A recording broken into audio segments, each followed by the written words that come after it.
मी प्रमोद रामराव वानेरे, मुक्काम पोस्ट चिखली कानोबा, तालुका नेर, जिल्हा यवतमाळ येथील शेतकरी. आपल्याला आता स्वस्त आणि कमी किमतीमध्ये जास्त उत्पादन देणारे पपईचे पीक लागवडीसंबंधी माहिती देत आहोत. आपण पपईची स्पेशल लागवड करताना पाहिली, पण ही पपईची लागवड आंतरपिकामध्ये करणार आहोत. आंतरपीक हे कांद्याचे आहे. त्याच्यामध्ये जे तुम्हाला खड्डे दिसते ते खड्डे 6x7 वर असून बेडवर केलेले खड्डे आहेत. खड्डे करताना हे एक बेडने दाखवतो. एक समोरून त्याची शूटिंग घेऊन गेलो मग इकडं आणलं मग दिनाची घेऊन तू सांगितलं ते आमचे कुशल कामगार आहे ना.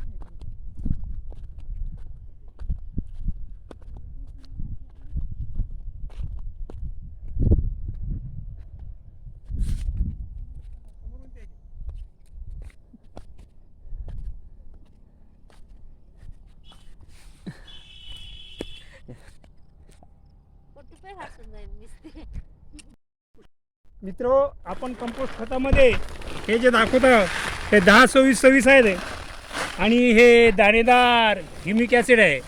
आणि त्यासोबतच आपण वापरलेलं बुरशीनाशक हे आहे कॉपर ऑक्झिक्लोराइड आणि थिमेट.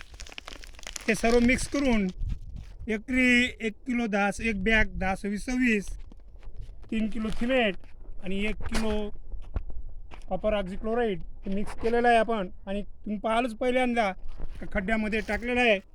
आता आपण डायरेक्ट पपई लागवड करताना पाहणार आहोत.